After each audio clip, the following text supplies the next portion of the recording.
Jai Sriram. Eleven Kusan. பாகம் 6. அரசர் ஸ்ரீராமன் தனது தம்பி லக்ஷ்மணனை தன் அருகில் அழைத்து, லக்ஷ்மணா, நீ சென்று உனது அண்ணி சீதையை காட்டில் விட்டுவிட்டு வா என்று கூற, லக்ஷ்மணன் கண்களிலிருந்து கண்ணீர் வழிந்தது.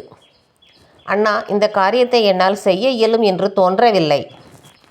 லக்ஷ்மணா, இது எனது ஆணை. எனது ஆணையை ஏற்பாயாக.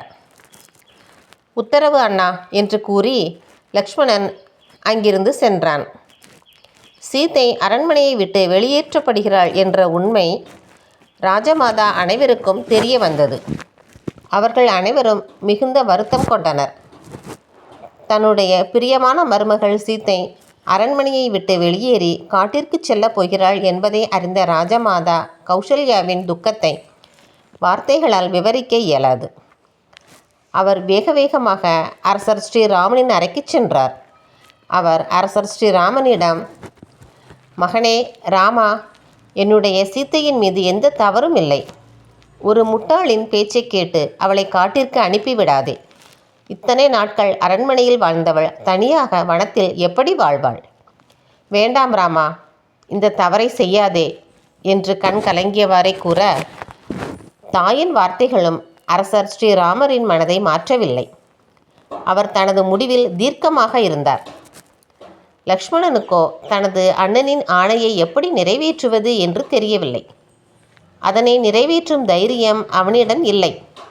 ஆனால் அண்ணனின் ஆணையை நிறைவேற்றுவதை தனது வாழ்நாள் கடமையாக ஏற்றுக்கொண்டுள்ளான் லக்ஷ்மணன். அதுவே தனது தர்மம் என்றும் நினைத்து கொண்டிருக்கிறான்.